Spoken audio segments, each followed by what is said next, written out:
Welcome to master mind of GK. एक बार फिर से आप लोग का स्वागत है मास्टर माइंड ऑफ जीके में। फ्रेंड्स, आज इस वीडियो में हम लोग हिंदी से संबंधित 50 महत्वपूर्ण सवाल को देखेंगे। ये प्रश्न सभी है जो हिंदी साहित्य से लिया गया है फ्रेंड्स, और किसी न किसी एग्जाम में पूछा हुआ है, इसलिए आपका 14 मार्च और 21 मार्च का बिहार कांस्टेबल एग्जाम के दृष्टिकोण से काफ़ी महत्वपूर्ण है, तो पूरा जरूर देखिएगा। आप लोग की डिमांड पे फ्रेंड्स मैं बीच बीच में हिंदी का प्रैक्टिस सेट भी प्रोवाइड करा रहा हूँ फ्रेंड्स, और कल से कंटिन्यू श्वेता मैम है जो आप लोग को मैथ का सोल्यूशन भी हमारे चैनल पर प्रोवाइड करवाएंगे। ठीक है फ्रेंड्स, तो रिक्वेस्ट है फ्रेंड्स कि अभी तक चैनल को सब्सक्राइब नहीं किए तो चैनल को सब्सक्राइब कर लें और बेल आइकन को जरूर दबाएं। देखिए फ्रेंड्स, अब आपके पास गिने चुने दिन बचे हुए, मात्र 15 दिन बचे हुए फ्रेंड्स, तो एक रणनीति के तहत मैं तैयारी करवाऊँ फ्रेंड्स। एक रणनीति के तहत आपको अकॉर्डिंग टू सिलेबस में आपको वीडियो प्रोवाइड कराऊंगा, और फ्रेंड्स आपको एक तारीख से मास्टर वीडियो भी आपके हमारे चैनल पर देखने को मिलेगा जो आपको एग्जाम के लिए में काफ़ी हेल्प करेगा। तो चलिए हमारे चैनल से आप लोग जुड़े रहिएगा फ्रेंड्स। और एक बात है कि जैसे पीडीएफ का आप लोग डिमांड करते थे फ्रेंड्स, तो देखिए जो टेलीग्राम ग्रुप ज्वाइन किए हैं उनको मिल गया होगा पीडीएफ। जो मैराथन क्लास का जो 100 प्रश्न का जीके जीएस मैं प्रोवाइड करा था उसका पीडीएफ मैं देना शुरू कर दिया हूँ फ्रेंड्स। तो टेलीग्राम ग्रुप नहीं ज्वाइन किए तो इस वीडियो के नीचे डिस्क्रिप्शन में उसका लिंक है, वहाँ पर ज्वाइन कर लें। और फ्रेंड्स अगर अभी मैं कुछ देर पहले डाला हूँ उसमें टेलीग्राम ग्रुप में पीडीएफ, उसको टिक करके आंसर को उसको कलर करके टिक करके भेजा हूँ फ्रेंड्स, ताकि आप लोग को पढ़ने में आसानी हो। तो आप लोग के अगर मिल गया है जो टेलीग्राम ग्रुप ज्वाइन किए हुए हैं तो हमें कमेंट करके जरूर बताइएगा। ठीक है फ्रेंड्स, तो चलिए वीडियो को शुरू करता हूँ। एक बार पुनः रिक्वेस्ट करूँगा फ्रेंड्स कि आप लोग चैनल को जरूर सब्सक्राइब करने और बेल आइकन को जरूर दबाइएगा, तभी आपका नोटिफिकेशन समय से मिलता रहेगा। सवाल नंबर 1 का राइट आंसर क्या होगा? देखिए 65 प्रश्न है, सभी हिंदी का निचोड़, हिंदी साहित्य का निचोड़ है, पूरा जरूर देखिएगा। आज का पहला सवाल रहा आपका कि इनमें से कौन भक्तिकालीन कवि नहीं है। सवाल नंबर 1 का राइट आंसर क्या होगा? Option number D. Option number D है जो भक्तिकालीन, यानी ऑप्शन नंबर डी देखिए हिंदी का है फ्रेंड्स, तो इसमें आपका क ख ग घ करके दिया है। ठीक है, तो आप उसी समझ लीजिएगा। तो सवाल नंबर 1 का जो राइट आंसर हो जाएगा ऑप्शन नंबर यहाँ पर घ हो जाएगा। ठीक है, तो इनमें से कौन भक्तिकालीन कवि नहीं है? तो बिहारी है जो आपका भक्तिकालीन कवि नहीं है। बाकी सूरदास, तुलसीदास, कबीरदास ये सभी भक्ति काल के कवि हैं। तो आपको याद क्या करना है फ्रेंड्स, ज़्यादा ध्यान इस पर भी देना है। अगर सूरदास और तुलसीदास और कबीरदास है जो भक्ति काल के कवि हैं, ये भी आपको याद रखना है। और बिहारी है जो भक्ति काल के कवि नहीं है। देखिए एग्जाम में पूछा हुआ सवाल है। चलिए सवाल नंबर 2 को देखते हैं कि हिंदी भाषा का प्रथम प्रमाणिक ग्रंथ कौन सा है। हिंदी भाषा का प्रथम प्रमाणिक ग्रंथ कौन सा है? बहुत इंपॉर्टेंट सवाल है। इसका राइट आंसर हो जाएगा ऑप्शन नंबर ख, यानी पृथ्वीराज रासो। पृथ्वीराज रासो है जो आपका हिंदी भाषा का प्रथम प्रमाणिक ग्रंथ है। चलिए सवाल नंबर 3 को देखते हैं। सवाल नंबर 3 आपका है कि निम्नलिखित में से कौन सा हिंदी साहित्य का काल विभाजन नहीं है। हिंदी साहित्य का काल विभाजन इनमें से कौन नहीं है? तो 3 का राइट आंसर ऑप्शन नंबर ग हो जाएगा, यानी संयुक्त काल है जो आपका हिंदी साहित्य का काल विभाजन नहीं है। बाकी भक्ति काल, रीति काल, आधुनिक काल ये है जो हिंदी साहित्य का काल विभाजन है, संयुक्त काल नहीं है। ऑप्शन नंबर सी इसका राइट आंसर होगा। इसका भी पीडीएफ फ्रेंड्स मैं आपको टेलीग्राम ग्रुप में प्रोवाइड करा दूंगा, आंसर को टिक करके, ताकि आप लोग को सहूलियत हो। ठीक है फ्रेंड्स, देखिए आपके लिए मैं काफ़ी मेहनत अभी कर रहा हूँ फ्रेंड्स, और एग्जाम तक हमें काफ़ी मेहनत करनी पड़ेगी आप लोग के लिए। तो आप लोग का भी कर्तव्य बनता है, आप लोग का भी फर्ज बनता है फ्रेंड्स कि वीडियो को लाइक करते चलें, दोस्तों में शेयर जरूर करें। ठीक है फ्रेंड्स, और एक बात है फ्रेंड्स कि मेरा वेबसाइट पे बहुत कम रिस्पांस आ रहा है फ्रेंड्स। आप लोग वेबसाइट पर जाके प्रत्येक दिन आधा से 1 घंटा जरूर उस पर पढ़ाई करें, और प्रत्येक दिन एक सेट को देख लें। ठीक है फ्रेंड्स, तो उससे क्या होगा, बार बार देखिएगा तो आपको याद हो जाएगा।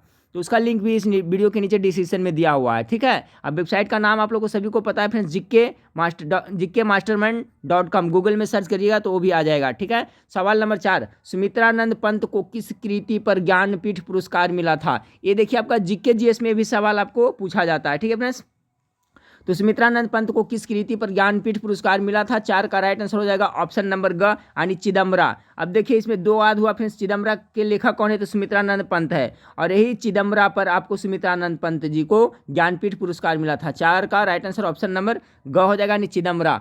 चलिए सवाल नंबर 5, देखिए कहीं ना कहीं कोई भी एग्जाम में पूछा हुआ सवाल सभी है, इसलिए सभी को याद कर लीजिएगा। इसका पीडीएफ भी मैं दे दूंगा। कह रहा है भाषा वह साधन है जिसके द्वारा मनुष्य अपने विचार दूसरों तक भली भांति प्रकट कर सकता है, यह कथन किसका है? ये किसने कहा था? 5 का राइट आंसर ऑप्शन नंबर ख होगा, नहीं कामता प्रसाद गुरु जी यह कहे थे। चलिए सवाल नंबर 6 को देखें। सवाल नंबर 6 आप लोग के सामने है फ्रेंड्स कि जयशंकर प्रसाद की कामायनी किस प्रकार का काव्य है? अब देखिए इसमें 2 जीके बन रहा है। कामायनी के लेखक कौन है? तो जयशंकर प्रसाद जी जो कामायनी के लेखक हैं, और किस प्रकार का काव्य है ये पूछा जा रहा है। 6 का राइट आंसर हो जाएगा फ्रेंड्स ऑप्शन नंबर ग हो जाएगा। ठीक है, 6 का ग, यानी महाकाव्य है ये। जयशंकर प्रसाद की कामायनी किस प्रकार का काव्य है? तो ये महाकाव्य है, ऑप्शन नंबर ग इसका राइट आंसर होगा 6 का। चलिए सवाल नंबर 7 को देखते हैं। सवाल नंबर 7 आपका है कि जिन ध्वनियों चिन्हों द्वारा मनुष्य परस्पर विचार विनिमय करता है उसको समष्टि रूप में भाषा कहते हैं। भाषा की यह परिभाषा किसने दिया है? तो किसने यह परिभाषा दिया है? तो 7 का राइट आंसर होगा फ्रेंड्स ऑप्शन नंबर ग, यानी कि आपका डॉक्टर बाबूराम सक्सेना ने यह परिभाषा दिया है। ठीक है, चलिए सवाल नंबर 8 को देखते हैं। बाबूराम विष्णु पराड़कर किस दैनिक के संपादक थे? 8 नंबर सवाल का राइट आंसर ऑप्शन नंबर हो जाएगा गानी, आज के संपादक थे। अगला सवाल को लेते हैं। सवाल नंबर 9 है काव्य में कल्पना सिद्धांत के प्रतिपादक थे। काव्य में कल्पना सिद्धांत के प्रतिपादक कौन थे? तो 9 नंबर सवाल का राइट आंसर होगा ऑप्शन नंबर सी, कालरीज थे। ठीक है, कौन थे? कालरीज। 9 का ग हो जाएगा। सवाल नंबर 10 को देखें कि निम्नलिखित में से कौन विशेषता लोक साहित्य में नहीं होती है? लोक साहित्य में कौन सा विशेषता नहीं होती है? 10 का राइट आंसर होगा ऑप्शन नंबर क, इसमें शास्त्रीयता होती है। ठीक है, इसमें ये विशेषता है जो लोक साहित्य में नहीं होती है। लोक साहित्य में शास्त्रीयता नहीं होती है। तो कह रहा है निम्नलिखित में से कौन विशेषता लोक साहित्य में नहीं होती है? तो ये इसमें शास्त्रीयता होती है, ये विशेषता नहीं होती है। बाकी यह मौखिक होता है, सही है, यह विशेषता होती है, या परंपरा में प्रचलित है, ये भी होती है। इसमें सहजता और स्वाभाविकता होती है, ये भी सही है। चलिए सवाल नंबर 11 को देखें।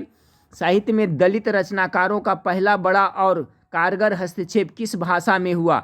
11 नंबर सवाल का राइट आंसर हो जाएगा ऑप्शन नंबर बी, मराठी। ठीक है, ऑप्शन नंबर बी यानी ऑप्शन नंबर ख, मराठी में। सवाल नंबर 12, इसका पीडीएफ मैं आप लोग को दे दूंगा फ्रेंड्स। ठीक है, अभी इस पर पढ़ लें, उसके बाद पीडीएफ मैं टिक करके दे दूंगा। सवाल नंबर 12 है कि दलित विमर्श पर आधारित कृति जूठन किस लेखक की आत्मकथा है? देखिए बहुत अच्छा सवाल है। जूठन है जो आपको किस लेखक की आत्मकथा है, और ये जूठन है जो आपको दलित विमर्श पर आधारित है, ये लिखा हुआ। तो सवाल नंबर 12 का राइट आंसर होगा ऑप्शन नंबर ख, ओम प्रकाश वाल्मीकि की आत्मकथा है। चलिए सवाल नंबर 13 को देखते हैं। सवाल नंबर 13 आपका है कि हिंदी साहित्य के इतिहास लेखन में काल विभाजन और नामाकरण का प्रथम प्रयास करने वाले कौन है? अच्छा सवाल है। हिंदी साहित्य के इतिहास में लेखन में काल विभाजन और नामाकरण का प्रथम प्रयास करने वाले कौन है? 13 का राइट आंसर होगा ऑप्शन नंबर क, डॉक्टर ग्रियर्सन ने। ठीक है, चलिए अगला सवाल को लेते हैं। अगला सवाल 14 नंबर सवाल आपका है। हिंदी नई चाल में ढली यह कथन किसका है? हिंदी नई चाल में ढली यह कथन किसका है? 14 का राइट आंसर ऑप्शन नंबर ग होगा, भारतेंदु हरिश्चंद्र का है। अगला सवाल को लिखे, महावीर प्रसाद द्विवेदी सरस्वती पत्रिका के संपादक कब बने थे? देखिए इसमें 2 सवाल बन रहा है फ्रेंड्स, यानी सरस्वती पत्रिका का संपादक आपका महावीर प्रसाद द्विवेदी बने थे, और ये कब बने थे? तो सवाल नंबर 15 का ख हो जाएगा, 1903 ईस्वी में बने थे। अगला सवाल को देखें कि हिंदी में प्रचलित 12 मासा सबसे पहले किस कृति में मिलता है? 16 नंबर सवाल का राइट आंसर ऑप्शन नंबर घ हो जाएगा, संदेश रासक में मिलता है। अगला सवाल को लेते हैं। 17 नंबर सवाल को, काल क्रमानुसार इनमें सबसे पुराने लेखक हैं। ठीक है, काल क्रमानुसार सबसे पुराना लेखक इनमें से कौन है? तो राइट आंसर होगा ऑप्शन नंबर ग, भारतेंदु हरिश्चंद्र। सवाल नंबर 18 को देखें। सभी सवाल देखिए किसी न किसी एग्जाम में पूछा हुआ है। भक्ति काल की कृष्ण भक्ति काव्य परंपरा में नहीं है। भक्ति काल की कृष्ण भक्ति काव्य परंपरा में नहीं है। कौन नहीं है? 18 का ग हो जाएगा, सुंदरदास। ठीक है, सुंदरदास नहीं है, बाकी सूरदास, परमानंद दास और नंददास है, बाकी सुंदरदास ये जो नहीं है। सवाल नंबर 19 को देखिए। आचार्य रामप्रसाद शुक्ल हिंदी रीति ग्रंथों की अखंड परंपरा किससे मानते हैं? 19 का राइट आंसर ऑप्शन नंबर ख होगा, चिंतामणि त्रिपाठी को मानते हैं। अगला सवाल को देखते हैं। अगला है कि आषाढ़ियों झाई पड़ी पंथ निहारी निहारी, जिड़भिया छाला पड़िया राम पुकारी पुकारी, इन पंक्ति में कौन सा प्रभाव है? तो देखिए इसमें कौन सा प्रभाव है? तो 20 का जो राइट आंसर होगा ऑप्शन नंबर ख हो जाएगा, सूफी प्रभाव है। अगला सवाल को लेते हैं। अगला सवाल 21 नंबर सवाल को देखें कि निम्नलिखित में से निम्बाकाचार्य का किससे संबंध है? ये देखिए बहुत अच्छा है, ये जीके जीएस में सवाल पूछा जाता है। 21 का जो राइट आंसर होगा ग हो जाएगा, दैत्यावाद। ठीक है, दैत्यावाद से है। निम्नलिखित में से निम्बाकाचार्य का किससे संबंध है? तो दैत्यवाद से है, यानी ऑप्शन नंबर सी इसका राइट आंसर, ऑप्शन नंबर ग इसका राइट आंसर हो जाएगा।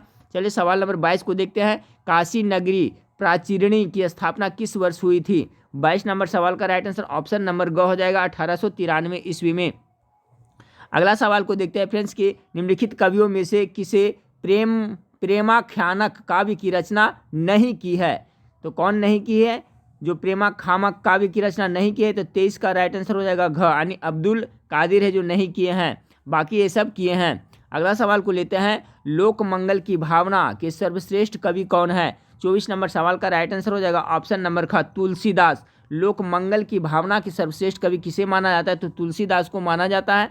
सवाल नंबर 25 को देखिए, कामायनी को छायावाद का उपनिषद किसने कहा? अभी हमने देखा कामायनी के लेखक कौन थे, तो जयशंकर प्रसाद, याद रखेगा। तो कह रहा है कामायनी को छायावाद का उपनिषद किसने कहा था? 25 का राइट आंसर घ हो जाएगा, यानी शांतिप्रिय द्विवेदी जी ने कामायनी को छायावाद का उपनिषद कहा था।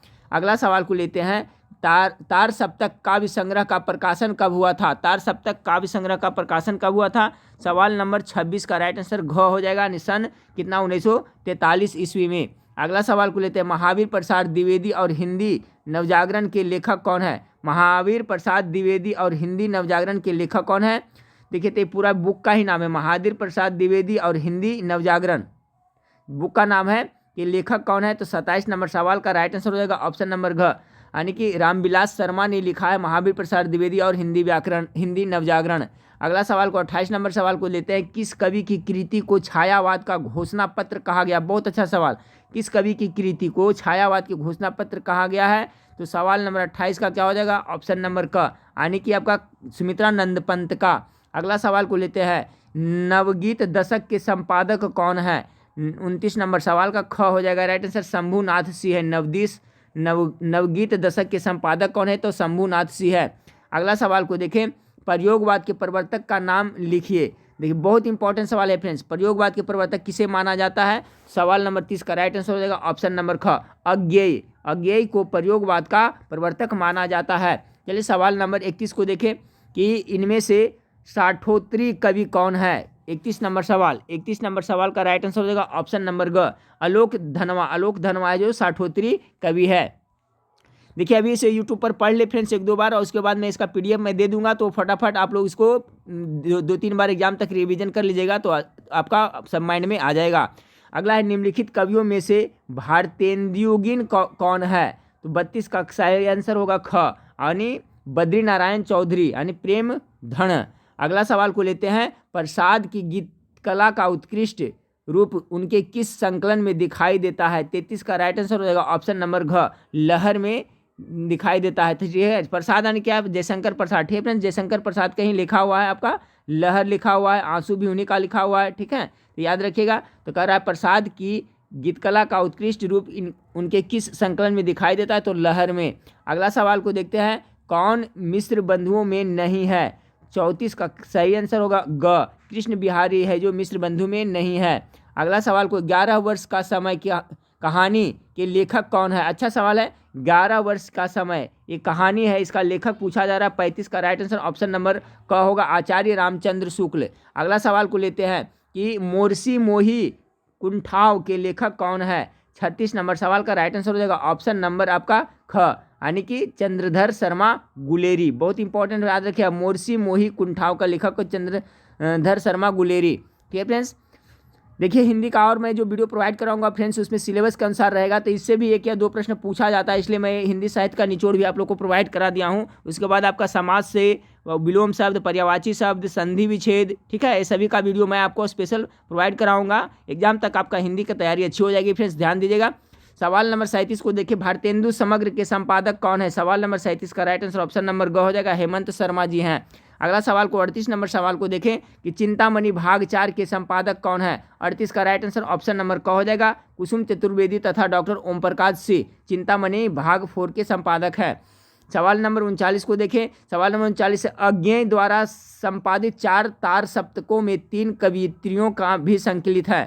तो 39 का जो राइट आंसर होगा ग होगा, यानी कौन कर? शकुंतला माथुर, कृति चौधरी और सुमन राजे। अगला सवाल है फ्रेंड्स कि इनमें से पुरानी कहानी कौन है? पुरानी कहानी इसमें से कौन है? 40 का राइट आंसर ऑप्शन नंबर क होगा, रानी केतकी की कहानी है जो पुरानी कहानी है। ठीक है, बाकी से पुरानी है ये, रानी केतकी की कहानी। अगला सवाल को देखते हैं फ्रेंड्स कि आधुनिक काल को गद्य काल नाम किसने दिया था? अच्छा सवाल देखिए, इस टाइप का पूछा जा सकता है। आधुनिक काल को गद्य काल नाम किसने दिया था? 41 नंबर सवाल का राइट आंसर होगा ऑप्शन नंबर ए, आचार्य रामचंद्र शुक्ल ने दिया था। सवाल नंबर 42 को देखें, रानी केतकी की कहानी के लेखक कौन है? ये भी इंपॉर्टेंट है, याद रखिएगा फ्रेंड्स। रानी केतकी की कहानी के लेखक कौन है? तो 42 का राइट आंसर ऑप्शन नंबर घ होगा, इंसा अल्लाह खान ने लिखा था रानी केतकी की कहानी। सवाल नंबर 43 को देखिए, कामायनी किसकी पुत्री थी? कामायनी जो एक तो अभी बुक है फ्रेंड्स जो जयशंकर प्रसाद के द्वारा लिखा गया है। आपका राय कामायनी किसकी पुत्री थी? 43 नंबर सवाल का राइट आंसर ग होगा, काम का। ठीक है, किसका? काम का कामायनी पुत्री थी। अगला सवाल को देखिए, अगला है आपका, शोक वर्ग के प्रति घृणा का भाव किस युग की कविता की प्रमुख प्रवृत्ति रही है? अच्छा सवाल है, शोक वर्ग के प्रति घृणा का भाव किस युग की कविता के मुख्य प्रवृत्ति रही है? 44 नंबर सवाल का राइट आंसर हो जाएगा ऑप्शन नंबर ख, प्रगतिवादी की। अगला सवाल को लेते हैं कि निम्नलिखित में से कौन सी विशेषता नई कविता की नहीं है? 45 का राइट आंसर होगा फ्रेंड्स ऑप्शन ए। देखिए इंपॉर्टेंट सवाल है, तो इसका है अतिशय वैयक्तिकता। यह है जो आपका नई कविता का विशेषता नहीं है। बाकी क्षणवादिता, बौद्धिकता और मार्क्सवादी दर्शन, ये सभी है जो आपका नई कविता का विशेषता है, जबकि ऑप्शन नंबर ग नहीं है। अगला सवाल लेते हैं 46 का, जानकी मंगल नाटक के लेखक कौन है? अच्छा सवाल है फ्रेंड्स 46 का, जानकी मंगल नाटक के लेखक है शीतल प्रसाद त्रिपाठी। अगला सवाल को लेते हैं कि भुवनेश्वर निम्नलिखित में से किसके लिए प्रसिद्ध है? भुवनेश्वर किसके लिए प्रसिद्ध है? 48 का राइट आंसर होगा ग, सामाजिक नाटक के लिए भुवनेश्वर प्रसिद्ध है। याद रखिएगा किसके लिए? सामाजिक नाटक के लिए भुवनेश्वर प्रसिद्ध है। 48 नंबर सवाल को देखें, निम्नलिखित में से कौन पारसी नाटककार नहीं है? तो 48 का राइट आंसर हो जाएगा ग, आपका विपिन कुमार अग्रवाल है जो पारसी नाटककार नहीं है। सवाल नंबर 49 को देखिए, इंदर सभा के लेखक कौन है? इंदर सभा का लेखक आपका हो गया ऑप्शन नंबर अमानत। ठीक है, अमानत है जिसके लेखक है। अगला सवाल 50 नंबर, हिंदी नाटक उद्भव और विकास के लेखक कौन है? हिंदी नाटक उद्भव और विकास के लेखक कौन है? 50 का क, यानी डॉक्टर दशरथ ओझा है जो इसके लेखक हैं।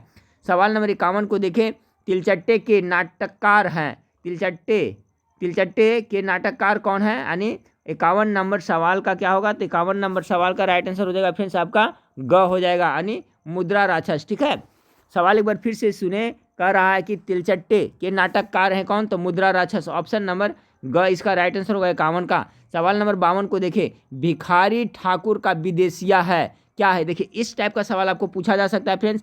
भिखारी ठाकुर का विदेशिया क्या है? लोकगीत है या लोक कथा है या लोकगीत है या लोक गाथा है या लोक कथा या लोक नाटक है? तो गेस करें इसका राइट आंसर क्या होगा? 52 का राइट आंसर हो जाएगा घ, लोक नाटक है। भिखारी ठाकुर का विदेशिया, ये आज भी रखिए, विदेशिया किसके द्वारा लिखा गया नाटक है फ्रेंड्स? तो आपका भिखारी ठाकुर के द्वारा लिखा गया नाटक और क्या है ये? तो लोक नाटक है। अगला सवाल को देखिए, अगला सवाल है, साहित्य की किस विधा में रंग निर्देश होता है? ठीक है, तो साहित्य के किस विधा में रंग निर्देश होता है? 53 का राइट आंसर ग, नाटक में होता है। सवाल नंबर 54 को देखिए, सवाल नंबर 54, अंतिरंजना किस नाट्य परंपरा की प्रमुख प्रवृत्ति रही है?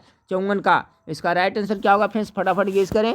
सवाल नंबर 54 का राइट आंसर हो जाएगा घ, पारसी नाटक का। अंतिरंजना किस नाट्य परंपरा का प्रमुख प्रवृत्ति है? तो अपना पारसी नाटक का। सवाल नंबर 55, मोहन राकेश के किस नाटक में विलोम नामक पात्र है? मोहन राकेश किस नाटक में विलोम नामक पात्र हैं? 55 का राइट आंसर क होगा, आषाढ़ का एक दिन में।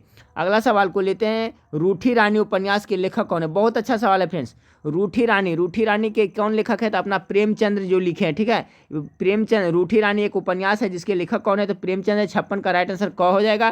चलिए सवाल नंबर 57 को देखिए, उदंत मार्तंड समाचार पत्र के संपादक कौन थे? बहुत ज़्यादा इंपॉर्टेंट सवाल है फ्रेंड्स। और देखिए उदंत मार्तंड है जो भारत का प्रथम हिंदी समाचार पत्र था, ये जरूर याद रखिएगा फ्रेंड्स। और इसका प्रकाशन कब हुआ था? तो 1826 ईस्वी में इसका प्रकाशन हुआ था। ठीक है, 30 मई 1826 में इसका प्रकाशन हुआ था, ये भी जरूर आप याद रखिएगा। तो कह रहा उदंत मार्तंड समाचार पत्र के संपादक थे। तो उदंत मार्तंड है जो आपका हिंदी का प्रथम समाचार पत्र था, हिंदी में प्रकाशित होने वाला प्रथम समाचार पत्र था। तो इसके संपादक कौन थे? तो आपका कौन थे? तो जुगल किशोर शुक्ल थे। 57 नंबर सवाल का राइट आंसर ग होगा, जुगल किशोर शुक्ल है जो इसके संपादक थे उदंत मार्तंड के। अगला सवाल को देखते हैं फ्रेंड्स। अगला सवाल है, देखिए आ गया क्वेश्चन, उदंत मार्तंड का प्रकाशन किस तिथि से हुआ था? तो अभी बताया था फ्रेंड्स 30 मई 1826। देखिए इसमें मिस्टेक से 1926 लिख दिया, गलत हो जाएगा। ठीक फ्रेंड्स, देखिए इसी तरह से फ्रेंड्स कभी कभी क्या है ना, बुक में मिस प्रिंट दिया हुआ रहता है या तो इसका आंसर की में आंसर गलत दिया हुआ रहता है, और जब मैं जल्दी जल्दी वीडियो बनाता हूँ फ्रेंड्स तो उस समय में उतना माइंड से हट जाता है, तो कोई कोई प्रश्न में डाउट हो जाता है, तो आप लोग हमें कॉमेंट करके जरूर बताइएगा। और कुछ कॉमेंट स्टूडेंट लोग किए हैं। ठीक है फ्रेंड्स, कभी कभी कुछ मिस्टेक होता है, तो आप लोग इसके लिए माइंड नहीं करना है आपको फ्रेंड्स, कभी कभी गलती हो जाती है। ठीक है, लेकिन मैं कोशिश करता हूं कि गलती ना हो। तो देखिए यहाँ पर उदंड मारदंड का प्रकाशन किस तिथि से हुआ था, तो याद रखिए कितना, 30 मई 1826 में हुआ था। ठीक फ्रेंड्स, यहाँ पर 1926 लिखा हुआ है, 1826 उदंड मारदंड का प्रकाशन किस तिथि से हुआ था, तो 30 मई 1826 को हुआ था। अगला सवाल को लेते हैं। अगला सवाल आपका है कि साहित्य जनता की चित्रवृत्तियों का संचित प्रतिबिंब है, यह उक्ति किसकी है। 59 नंबर सवाल का राइट आंसर होगा ऑप्शन नंबर ख, रामचंद्र शुक्ल की है। साहित्य जनता की चित्रवृत्तियों का संचित प्रतिबिंब है, किसका है, तो रामचंद्र शुक्ल का है। अगला सवाल को देखते हैं फ्रेंड्स कि निम्नलिखित काव्य पंक्तियों को उनके रचनाकारों के साथ सुमेलित करें। आपको सुमेलित करना है। सवाल नंबर 60 का यहाँ पर देखिए दिया हुआ है, तो जो सवाल नंबर 60 है इसका राइट आंसर होगा ऑप्शन नंबर क, यानी कि देखिए मिलाते चले 4 का क होगा, यानी कि 4 का क है फ्रेंड्स, तो ऑप्शन नंबर 4 यहाँ से मिला ले, 4 का क यानी 4 है। बतरस लालच लाल की किसने लिखा है, तो अज्ञेय ने लिखा है। ठीक है, उसके बाद में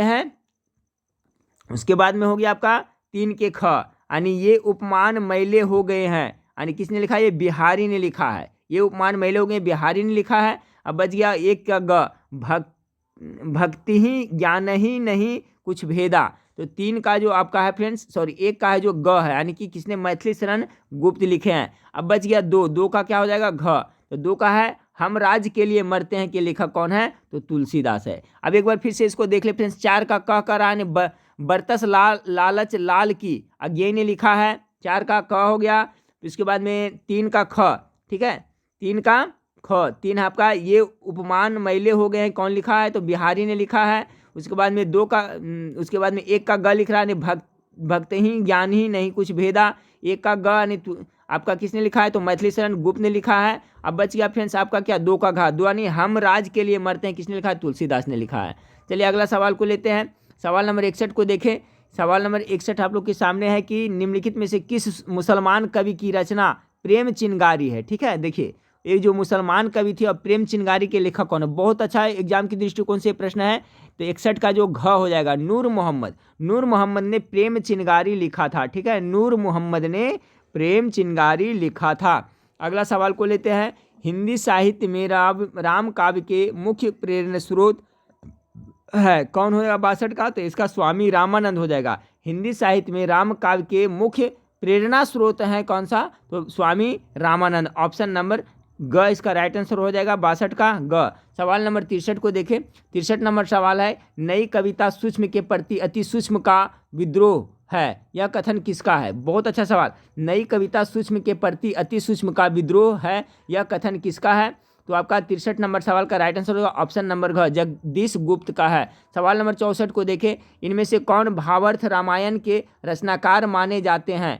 भावार्थ रामायण के रचनाकार किन्हें माना जाता है, 64 का राइट आंसर हो जाएगा घ, स्वामी एकनाथ को माना जाता है। याद रखिए स्वामी एकनाथ को। चलिए इस वीडियो का लास्ट सवाल को देखते हैं कि इनमें कौन सिद्ध साहित्य के कवि नहीं है। सिद्ध साहित्य के कवि कौन नहीं है, 65 का राइट आंसर होगा क, यानी लुइपा है जो सिद्ध साहित्य के आपका प्रसिद्ध कवि नहीं है। तो देखिए हिंदी साहित्य का था फ्रेंड्स। ठीक है, इसमें थोड़ा सा टफ था, क्वेश्चन का लेवल स्टैंडर्ड था, लेकिन इससे 1-2 प्रश्न इस टाइप का प्रश्न पूछा जाता है। तो बाकी इसके बाद मैं हिंदी का जो प्रोवाइड करूँगा फ्रेंड्स, उसमें आपको मिक्स टाइप का रहेगा। आपका जैसे कि समाज से हो गया, संधि विच्छेद से हो गया, उल्टा शब्द हो गया, मुहावरा हो गया, लुकोक्ति हो गया। आपका हिंदी से टोटल 10 प्रश्न पूछे जाएंगे। तो सभी तरह का प्रश्न अभी से देखते चले फ्रेंड्स, इससे कुछ आपको एग्जाम में आइडिया भी मिल जाएगा। और इसका PDF मैं दे दूंगा फ्रेंड्स, तो एग्जाम के टाइम में 1-2 बार इसको देख लीजिएगा तो आपको याद हो जाएगा। ठीक फ्रेंड्स, तो नेक्स्ट वीडियो में फिर मिलते हैं। देखने के लिए थैंक यू, धन्यवाद।